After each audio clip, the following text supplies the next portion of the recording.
कार्रवाई, विकास या विस्थाप सपनों का शहर। हर दिन हजारों लोग यहाँ बेहतर जिंदगी के तलाश में आते हैं। जय भीम साथियों, आज का जो मोर्चा है लोगों के जो घर के अधिकार है उसके लिए है। हम देख रहे हैं कि लगातार मुंबई में जो मुंबई पोर्ट ट्रस्ट का एरिया है, वहाँ के हजारों हजारों लोगों को लगातार घर तोड़ने का डर बैठा है। पिछले कुछ महीने में 200 घर तोड़े गए। इसी तरह से करीब नगर बांद्रा में घर तोड़े गए, इसी तरह मेलून में घर तोड़े गए, भांडुप में घर तोड़े गए, जुहू में घर तोड़े गए, गाँव में घर तोड़े गए। तो एक लोगों के अंदर डर है कि उनको उनका जो घर का अधिकार है, नागरिक होने का अधिकार है, वो यहाँ की प्रशासन उनको दे नहीं।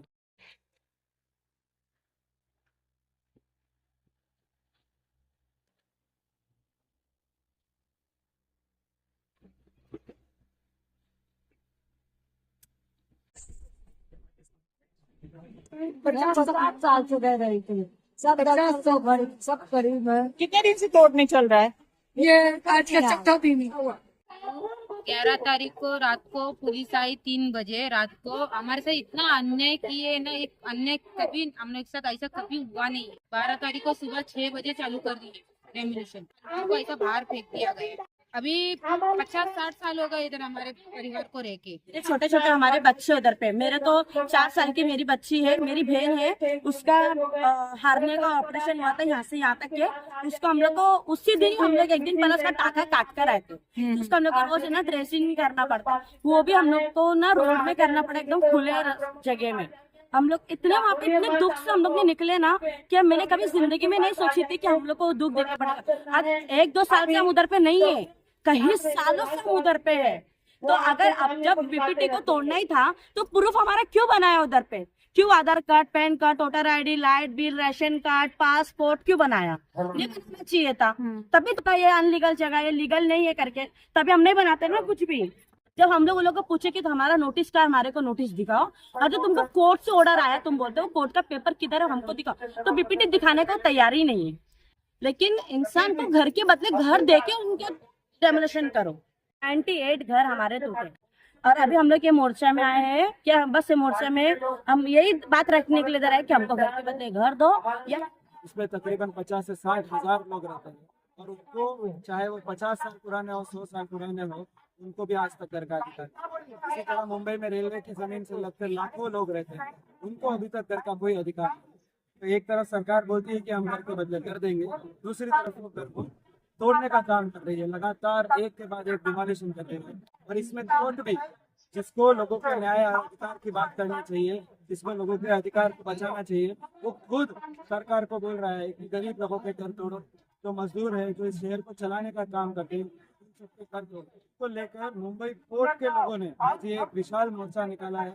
हजारों लोग अपना घर का अधिकार मांगने आए हैं, सरकार से सवाल करने आए हैं कि आप हमको घर क्यों नहीं दे रहे। कि केंद्र प्रशासित जमीन के ऊपर कोई कायदा नहीं है घर के बदले कर देने का। सबसे पहले उसके ऊपर कायदा बनाया जाए, मुंबई पोर्ट के ऊपर कायदा बनाया जाए, रेलवे के ऊपर कायदा बनाया जाए, फॉरेस्ट के ऊपर कायदा बनाया जाए, सॉल्ट के ऊपर कायदा बनाया जाए। जब अडानी को जमीन चाहिए होती है केंद्र प्रशासित जमीन की, तो उसको 1 रुपए में मिलती है, लेकिन जब गरीब लोग तो ये शहर को चलाते हैं, शहर में अपना योगदान देते हैं, उनके लिए घर की बात होती है तो उनके घर को तोड़ा। जिन्होंने वर्षों की मेहनत से अपना आशियाना यहाँ बनाया, जिनके बच्चों के बचपन उन्हीं गलियारों में बीते, जिन्हें रोजी रोटी उसी इलाके से वो कमाते हैं। जब घर टूटता है तो सिर्फ ईंटें और सीमेंटें नहीं टूटते, लोगों की यादें, उनकी सुरक्षा और भविष्य की उम्मीदें भी प्रभावित होती है। तोड़क कार्रवाई के दौरान सबसे बड़ा सवाल होता है कौन पात्र और कौन अपात्र। सरकारी नियमों के अनुसार जिन लोगों के पास निर्धारित समय से पहले के निवास का प्रमाण पत्र होता है, पुनर्वसन के लिए पात्र माने जा सकते हैं, लेकिन जिनके पास पर्याप्त दस्तावेज नहीं होते, उन्हें अपात्र घोषित किया जाता है। शुरू होता है सही में संघर्ष। नोटीस दिलं. काय आता पण आताच येऊन गेले. मला तर खूप वाईट वाटतं. ये है गोंड के निमोनिया बाग में रहने वाले अनंत पगारे, जिनकी तोड़क कार्रवाई के दौरान मृत्यू हुई। वरची पत्रे, खिडकी, सगळं तोडून टाकलं होतं. या मिनिटात तो परत बनवून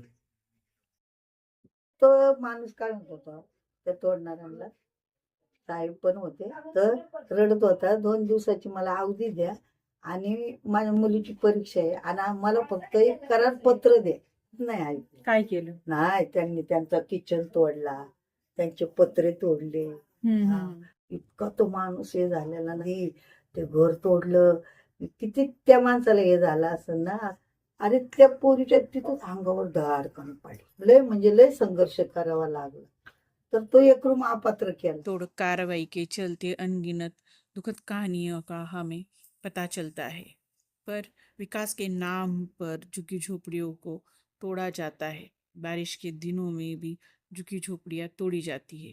पर 29 जून 2021 के जीआर के अनुसार 1 जून से 30 सितंबर तक बारिश के दौरान सरकारी, अर्ध सरकारी और निजी जमीनों पर बने अनधिकृत झोपड़ियों और मकानों को नहीं तोड़ा जा सकता।